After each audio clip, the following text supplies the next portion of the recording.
जय श्रीमन नारायण मित्रों, जय श्री राम।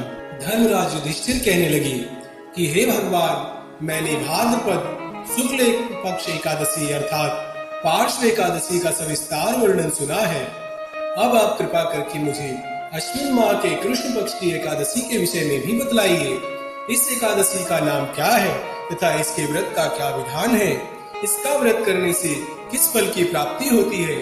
भगवान श्री कृष्ण कहने लगे कि अश्विन माह के कृष्ण पक्ष की एकादशी का नाम इंद्रा एकादशी है। यह एकादशी पापों को नष्ट करने वाली तथा पितरों को अधोगति से मुक्ति देने वाली होती है। हे राजन, ध्यान पूर्वक इसकी कथा सुनो। इसकी कथा श्रवण मात्र से ही वाजपेयी यज्ञ के फल समान फल मिलता है।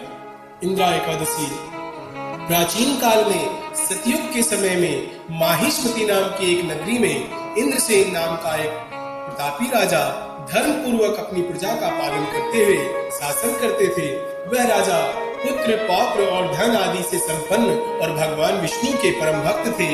एक दिन जब राजा सुखपूर्वक अपनी सभा में बैठे थे तो आकाश मार्ग से महर्षि नारद उतरकर उनकी सभा में आए। राजा उन्हें देखते ही हाथ जोड़कर खड़े हो गए और विधि पूर्वक आसन में अर्घ दिया। सुख से बैठकर मुनि ने राजा से पूछा कि हे राजन, आपके सातों अंग कुशल पूर्वक तो है ना? तुम्हारी बुद्धि धर्म में और तुम्हारा मन विष्णु भक्ति में तो है ना? देवर्षि नारद की ऐसी बातें सुनकर राजा ने कहा, हे महर्षि, आपकी कृपा से मेरे राज्य में सब कुशल है तथा मेरे यहाँ यज्ञ कर्मादि सुकृत हो रहे हैं। आप कृपा करके अपने आगमन का कारण कहिए। तब ऋषि कहने लगे कि हे राजन, आप आश्चर्य से देने वाले मेरे वचनों को सुनो। मैं एक समय ब्रह्मलोक से यमलोक को गया। वहां श्रद्धा पूर्वक यमराज से पूजित होकर मैंने धर्मशील और सत्यवान धर्मराज की प्रशंसा की। उसी यम की सभा में महान ज्ञानी और धर्मात्मा तुम्हारे पिता को एकादशी का व्रत भंग होने के कारण देखा। उन्होंने संदेशा दिया, सो मैं तुम्हें कहता हूँ। उन्होंने कहा कि पूर्व जन्म में कोई विघ्न हो जाने के कारण मैं यमराज के निकट रह रहा हूँ। सो हे पुत्र, तुम यदि अश्विन माह के कृष्ण पक्ष की इंद्रा एकादशी का व्रत मेरे निमित्त करो तो मुझे स्वर्ग की प्राप्ति हो सकती है। इतना सुनकर राजा कहने लगे कि हे महर्षि, आप इस व्रत की कथा और विधि मुझसे कहिए। नारद जी कहने लगे, अश्विन माह के कृष्ण पक्ष की एकादशी के दिन प्रातः काल श्रद्धा पूर्वक स्नान आदि से निवृत्त होकर पुनः दोपहर को नदी आदि में जाकर स्नान करें और फिर पितृ श्राद्ध श्रद्धा पूर्वक पितरों का श्राद्ध करें और एक बार भोजन करें। प्रातः काल होने पर एकादशी के दिन दातून आदि करके स्नान करें और फिर व्रत के नियमों को विधि पूर्वक ग्रहण करता हुआ प्रतिज्ञा करें कि मैं आज संपूर्ण भोगों का त्याग कर निराहार एकादशी का व्रत करूंगा। हे अच्युत, हे पुंडरीकाक्ष, मैं आपकी शरण हूँ, आप मेरी रक्षा कीजिए।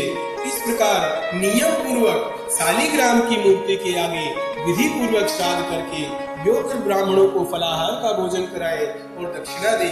पितरों के श्राद्ध से जो बच जाए उसको सूंघ कर गौ को दे तथा धूप, दीप, गंध, पुष्प, नैवेद्य आदि सब सामग्री से ऋषिकेश भगवान का पूजन करें। रात में भगवान के निकट जागरण करें।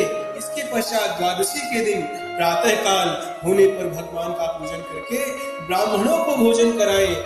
भाई, बंधुओं, स्त्री और पुत्र सहित आप भी मौन होकर भोजन करें। नारद जी कहने लगे कि हे राजन, इस विधि से यदि तुम आलस्य रहित होकर इस एकादशी का व्रत करोगे तो तुम्हारे पिता अवश्य ही स्वर्गलोक को जाएंगे। इतना कहकर नारद जी अंतर्ध्यान हो गए। नारद जी के कथनानुसार राजा द्वारा अपने बंधु बांधवों तथा दासों सहित व्रत करने से आकाश से पुष्प वर्षा हुई और उस राजा का पिता गरुड़ पर चढ़कर विष्णु लोक को गया।